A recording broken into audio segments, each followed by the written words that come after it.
You still think about them, even after everything they did, even after the lies, the manipulation, the pain, and sometimes you hate yourself for missing them. But what if I told you it's not your fault? What you're experiencing isn't weakness. It's not obsession. It's something called trauma bonding. And once you understand it, everything will start to make sense. Let me tell you about Emma. She was in a relationship that felt like a roller coaster. One moment he was loving, generous, and said she was the best thing that ever happened to him. The next, cold, distant, angry. She never knew which version of him she'd get, but she stayed. Why? Because during the low moments, she craved the highs, the love bombs, the apologies, the promises. Every time he hurt her, he pulled her back in. And every time he pulled her back, the bond got stronger, not healthier, stronger. That's trauma bonding. It happens when abuse is mixed with moments of kindness and affection. The brain gets confused. You're biologically wired to seek connection, especially in distress. So when the same person who hurts you is also the one who heals you, you bond to them. Like a child clings to a parent, even if that parent is the source of pain. It's called intermittent reinforcement, and it's the same method used in gambling addictions.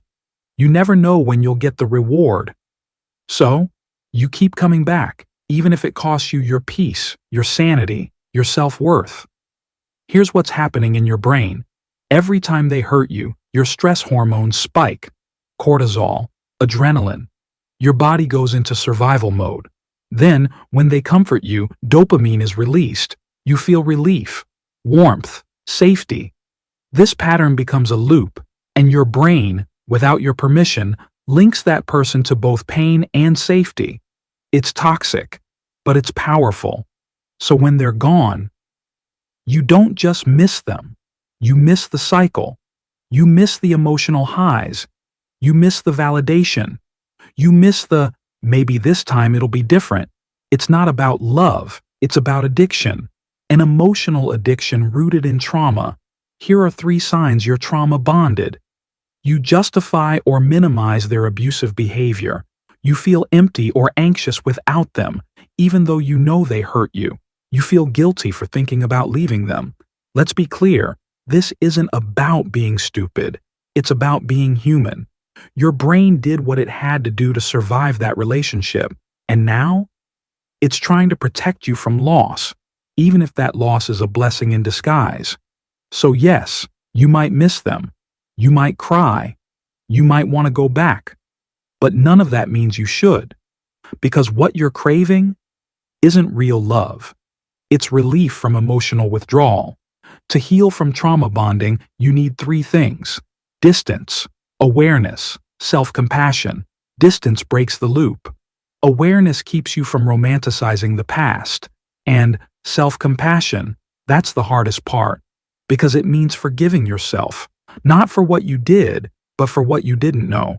You were taught that love meant pain. Now you're unlearning that. And that's not weakness. That's strength. That's healing. And healing doesn't always look pretty. Sometimes it's crying in the shower.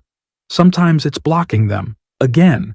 Sometimes it's sitting in silence, resisting the urge to reach out. And sometimes it's celebrating the smallest win, like getting through one more day without them. You won't wake up healed, but you will wake up stronger, because every time you choose yourself over the cycle, you rewire your brain. You remind your body. Safety is no longer chaos. Love is no longer fear.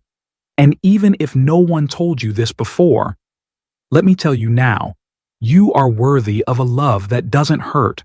You are allowed to leave what breaks you, and you never have to earn love by suffering for it. So if you still miss them, don't shame yourself. You're not broken.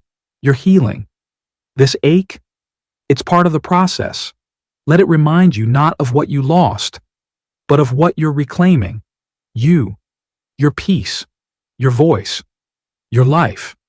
If this hit home, leave a broken heart in the comments so others know they're not alone.